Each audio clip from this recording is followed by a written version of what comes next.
Olá pessoal, tudo bom?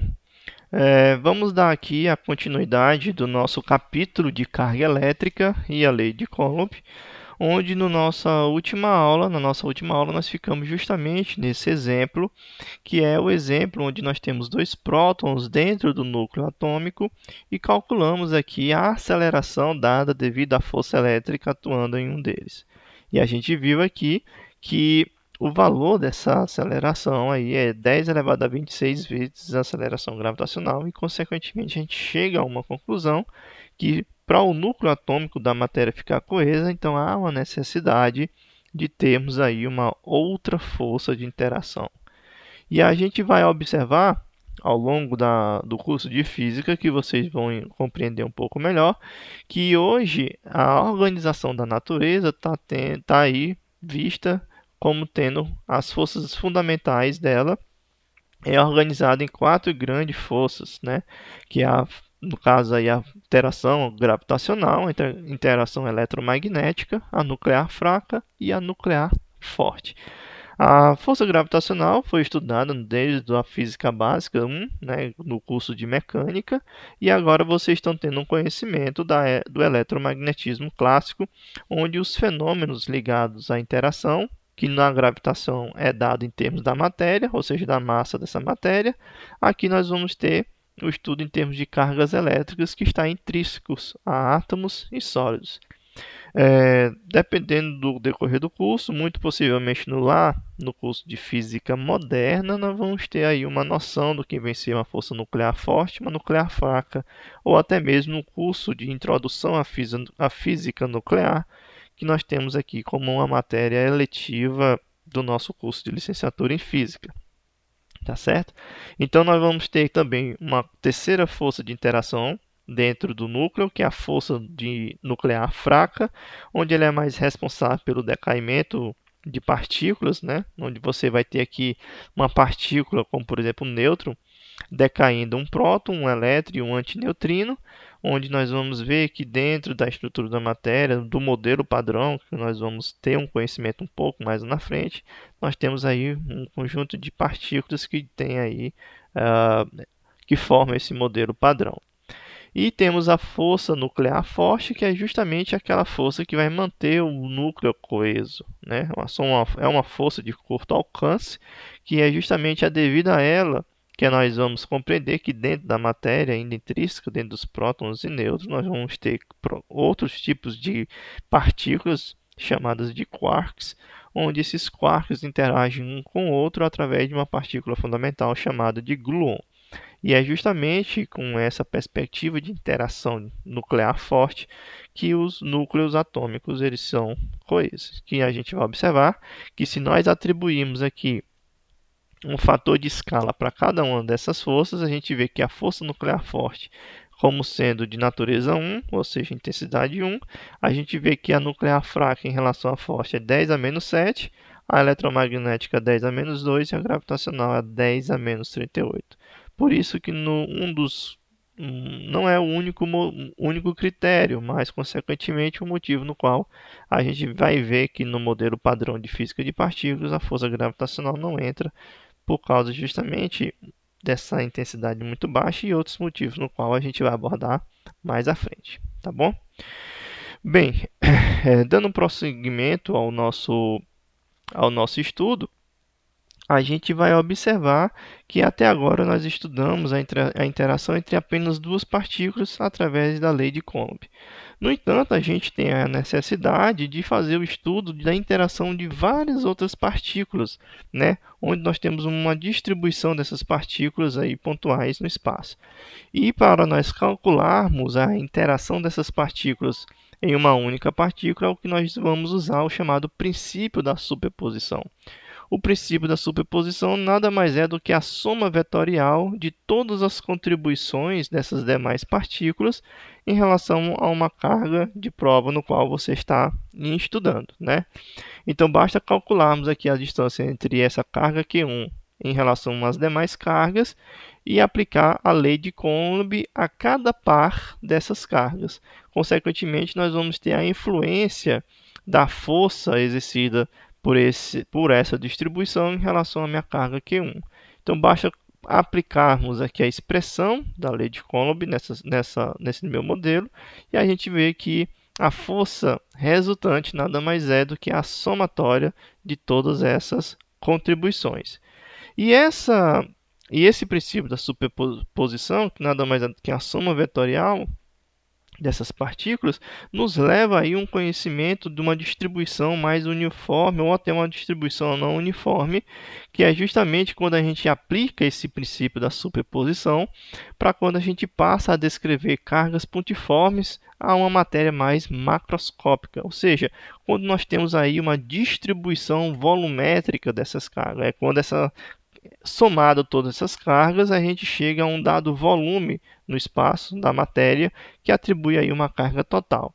Então, isso daqui a gente pode partir dos princípios pontuais, ou seja, os somatórios quantizados dessas cargas, e a gente pode levar aqui ao conhecimento do somatório através da integral de Riemann, e aí a gente pode fazer aí o estudo dessa distribuição por meio da integral e, consequentemente, elegendo aqui um elemento de volume, que vai ser justamente uma quantidade infinitesimal de volume que eu posso determinar, e ρ sendo a densidade volumétrica dessa carga para essa região, para esse objeto. De modo análogo, eu posso fazer esse mesmo estudo através de uma distribuição superficial, como a densidade superficial de carga, e também por uma distribuição linear de carga, onde você vê que o elemento de carga está intrinsecamente associado a essa densidade e um elemento de área e um elemento de linha, tá certo? Então, a gente pode também trabalhar com essas distribuições uniformes e não uniformes por meio dessas densidades volumétricas superficiais e de linha, tá bom?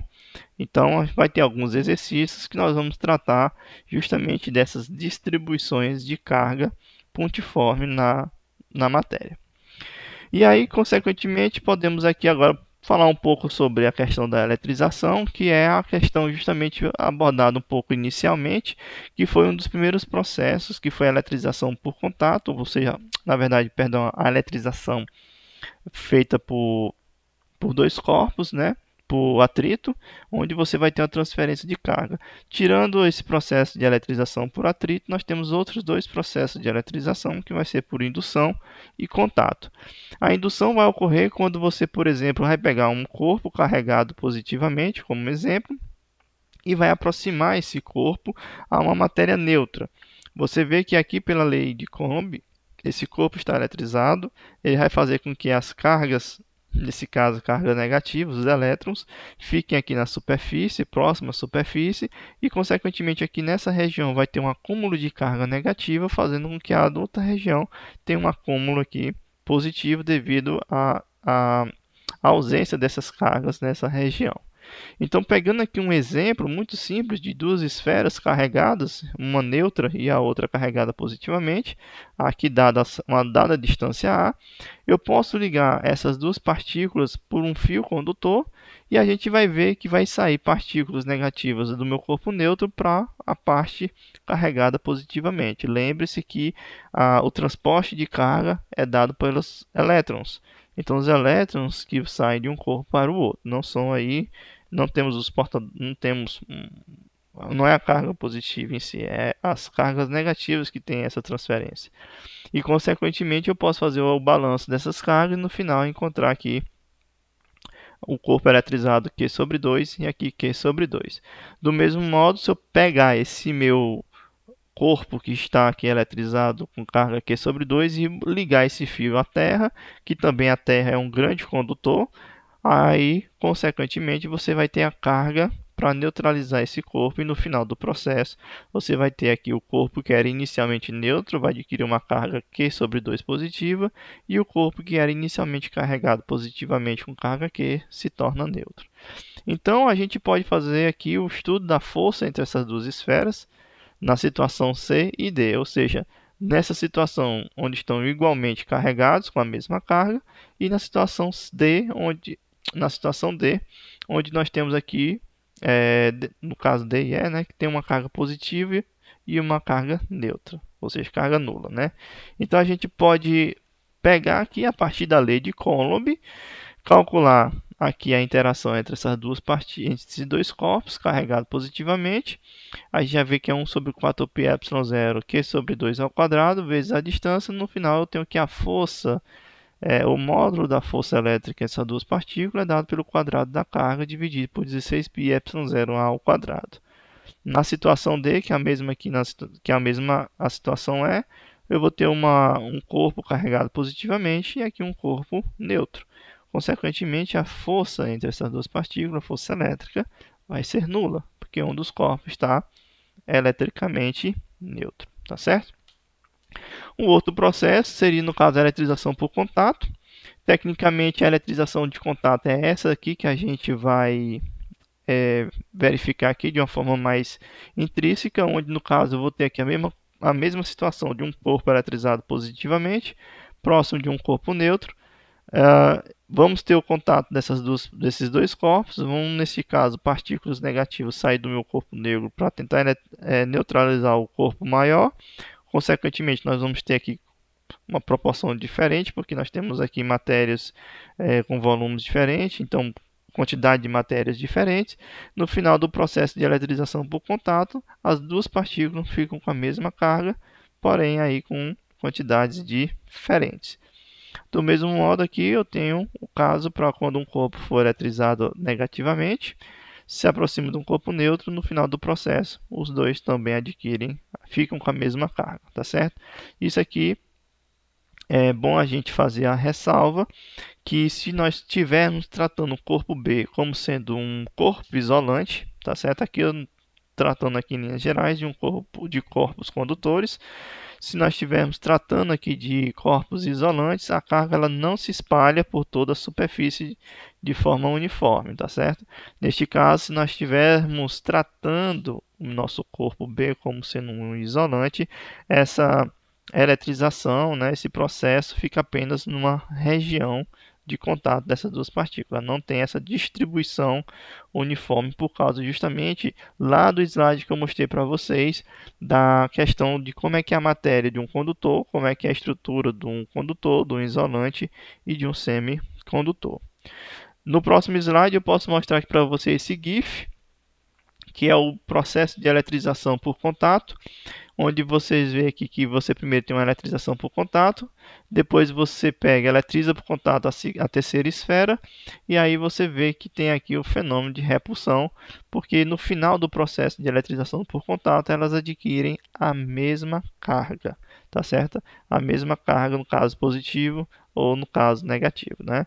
No caso aqui, a gente pode observar que o corpo positivo foi literalmente aqui primeiramente pelo processo de eletrização por contato, ficou com carga positiva, no segundo processo com carga positiva e no final os dois ficaram aqui com cargas positivas, tá certo?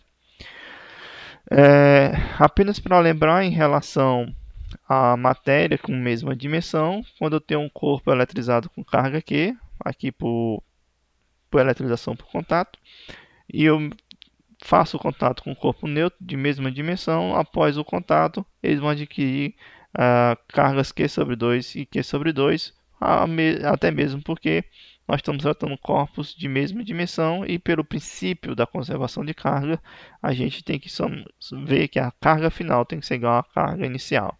De forma análoga, se eu tenho duas partículas de carga Q1 e Q2, o final do processo vai ser a soma dessas duas cargas dividido por 2. Apenas para nós termos este conhecimento, tá bom? Aqui também trago um outro processo de eletrização por indução que nós já vimos anteriormente, apenas para a gente frisar um pouco mais, que se eu tenho aqui um corpo eletricamente neutro, né, vou pegar um condutor, aproximo dele um corpo eletrizado negativamente, aproximo dele, neste caso aqui há uma divisão das cargas, porque as cargas negativas vão ser repulsadas por causa do meu corpo ser negativo. Aqui vai ter ausência de um pouco menos cargas negativas, então aqui essa região vai ficar eletrizada positivamente. Se o ser humano toca, que é um condutor, ou então você coloca um fio condutor à terra, que também é um bom condutor, você vai ver que as cargas que estão nessa região vão ser transportadas para a Terra e, consequentemente, aqui o meu corpo B vai ficar com carga positiva. Então, nesse nosso processo de eletrização por indução, por indução, no final o meu corpo fica com carga positiva. E um GIFzinho para elucidar isso aí é dado por esse slide, onde eu tenho aqui um objeto que é inicialmente neutro. Aqui nós temos um material isolante. Aproximo desse no meu material neutro um bastão carregado negativamente. Você vai ver que vai ter uma divisão de carga na superfície. A gente pode pegar e fazer a condução desses elétrons que estão em excesso nessa região e, consequentemente, no final, fazer com que o meu corpo final fique eletrizado positivamente, tá certo? Aqui eu faço apenas uma explanação e chamo a atenção que aqui desde o início nós estamos trabalhando já com o conceito de quantização da matéria. Eu falei para vocês que vai ter dentro da matéria uma propriedade chamada carga, né, que está atribuída aí a uma partícula constituinte da matéria, que vai ser o elétron, o próton, e consequentemente eu trabalho com um valor fixo unitário dessa carga, que é a chamada carga elementar. Carga elementar que é dado por 1,6 vezes 10 a menos 19 coulomb. Então, em um experimento que foi feito por Millikan, que é um dos experimentos muito interessantes, ele conseguiu calcular o valor da carga elementar dessa propriedade de carga elementar como sendo de 1,6 vezes 10 a menos 19 coulombs. Então, aqui é o que nós conhecemos como sendo o menor padrão de carga que existe na natureza. No entanto, faço uma ressalva que dentro do modelo padrão de partículas e suas interações, a gente também prevê que dentro da matéria, intrinsecamente do núcleo atômico de prótons e nêutrons, nós temos os quarks. E estes quarks eles também têm cargas elétricas. No entanto, pelo que nós observamos e pelos modelos matemáticos que descrevem esse modelo padrão, essas partículas estão previstas que esses quarks possuem cargas fracionárias de mais ou menos 2/3 de carga elementar e mais ou menos a carga elementar sobre 3. Aí fica a pergunta, nossa, mas aí não foi observado que a menor carga elementar não é dada em termos de unidade de E? Exatamente. Só que, no entanto, os quarks até hoje eles nunca foram observados livres na natureza, como por exemplo um elétron portando essa carga. Então, existe na natureza uma propriedade chamada de confinamento, onde essas partículas elas estão aí dadas dentro da matéria, ou seja, elas estão confinadas dentro da matéria. Hoje nós só observamos esses quarks confinados.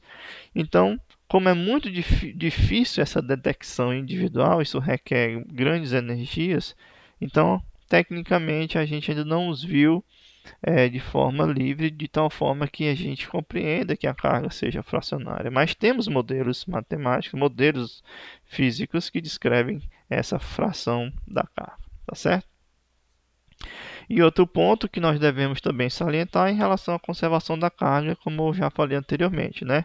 Que como todos os processos que ocorrem da natureza, desde as transferências de carga por atrito até reações de reações nucleares, a carga total em um sistema isolado sempre se conserva. Então, desde que nós estudamos lá em física básica, a conservação da energia e do momento, na natureza nós temos também a conservação da carga. Então, nos processos onde tem conservação da massa, temos conservação da energia, do momento e temos também a conservação da carga. São os princípios de conservação mais básicos e usuais da natureza. E, consequentemente, um exemplo desse, a gente pode trabalhar aqui o decaimento radioativo, onde nós temos aqui urânio decaindo em tório mais hélio. A gente vê que aqui o número atômico de 92, em termos de átomo neutro, significa dizer que nós temos aqui o número de prótons igual a 92, que é a mesma carga de elétrons, que são 92 elétrons. Desse processo de decaimento radioativo, eu vou ter o tório com Z igual a 90 elétrons, e o hélio Z igual a 2 elétrons. Então, se nós olharmos aqui, a natureza da carga vai estar conservada. Então, qualquer processo que a gente possa ver, a gente tem que olhar para a conservação da carga, tá bom? E aqui eu trago um exercício rápido para fixação. Apenas para nós finalizarmos esse capítulo em relação de carga elétrica e lei de Coulomb. Este é um capítulo bem curto, né? Só vai ter esses dois vídeos e logo mais vocês podem observar que vamos ter aí alguns outros vídeos de exemplos e exercícios que eu vou colocar, consequentemente também a lista para que vocês possam resolver. Então vamos aqui considerar o exemplo, um exercíciozinho onde da carga Q que uma pequena esfera contém inicialmente, uma parte Qzinho é transferida para uma segunda esfera situada nas proximidades. As duas esferas podem ser consideradas como cargas pontiformes. Então temos duas esferas carregadas com carga Q pequena e carga Q grande, né? Para que valor dessa carga Q minúscula, a força eletrostática entre as duas esferas é máxima. Então eu quero saber para qual valor da carga que é pequena, eu vou ter o valor de F máximo, da intensidade da força. Então, inicialmente, eu tenho essas duas cargas que é pequeno, dado uma dada distância de uma outra partícula, que é transferida de uma carga que é maior. Então, eu tenho aqui da carga que uma outra esfera inicialmente de uma esfera que contém inicialmente uma parte de que é transferida para uma segunda esfera. Então, inicialmente eu vou ter aqui nessa região uma partícula de carga Q. No entanto, uma carga Q minúscula é transferida para uma outra partícula por uma distância d. Então, pela conservação de carga, essa partícula inicial vai ter carga final Q maiúsculo menos Q, e a outra partícula vai ter a carga menos apenas a carga Q, né? Então aqui nós vamos ter uma partícula com carga Q minúsculo e aqui uma partícula com a carga Q maiúsculo menos Q. Consequentemente, nós vamos ter cargas de mesmo sinal, mesma natureza. Então nós vamos ter aqui a representação de uma interação repulsiva, ou seja, a força de interação entre essas duas partículas vai ser repulsiva. Então, para nós estudarmos isso, basta aplicarmos a lei de Coulomb, que vai ser a minha constante elétrica, multiplicado pela carga Q, multiplicado por Q menos Q, minúsculo, dividido pela distância ao quadrado, né? Consequentemente, eu posso colocar aqui esses dois valores em evidência e fazer a multiplicação de cargas, que vai dar Q minúsculo vezes Q menos Q ao quadrado. Bem, pelo princípio do cálculo fundamental que vocês viram no início do curso, nós temos que, para quando nós queremos ver os pontos de máximos e mínimos de uma função, basta calcularmos os pontos críticos dados pela primeira derivada e verificar esses pontos na segunda derivada, se houver a necessidade. Caso a gente encontre esses pontos críticos, logo de início podemos substituir na nossa expressão e verificar onde tem os máximos e mínimos. Então aqui eu estou procurando os pontos que me dá a intensidade de força máxima. Então basta pegar esse valor de força que nós calculamos, a intensidade da força, fazemos a primeira derivada igual a zero, a gente vê que a primeira derivada da F em relação a Q vai dar essa expressão aqui. Consequentemente, aqui é um escalar, aqui é uma constante. Então, isso aqui vai ser igual a zero se somente se o valor que contém entre os parênteses vai ser igual a zero. Então, consequentemente, Q vai ser igual a 2Q minúsculo e Q minúsculo vai ser igual a Q sobre 2. Ou seja, o valor pelo qual a minha força vai ser máxima quando Q for igual a Q sobre 2, né? Consequentemente, nós temos aqui dois valores distintos e, perdão, vamos encontrar aqui dois valores iguais para a nossa função, né? Então, esses dois valores são valores aí idênticos, onde temos Q igual a Q maiúsculo sobre 2. Então, esse aqui é o valor para a minha carga Q, para dar o meu valor F máximo. Tá bom, pessoal? Então, deixo aqui as referências bibliográficas que eu utilizei para fazer esta aula e já comunico que deixo a lista de exercícios para vocês começarem a treinar para a nossa avaliação, tá bom? Então, nas próximas postagens eu vou falar um pouco mais de alguns exercícios e depois eu já inicio o capítulo 2 falando de campo elétrico. Tá bom, pessoal? Então, até a próxima.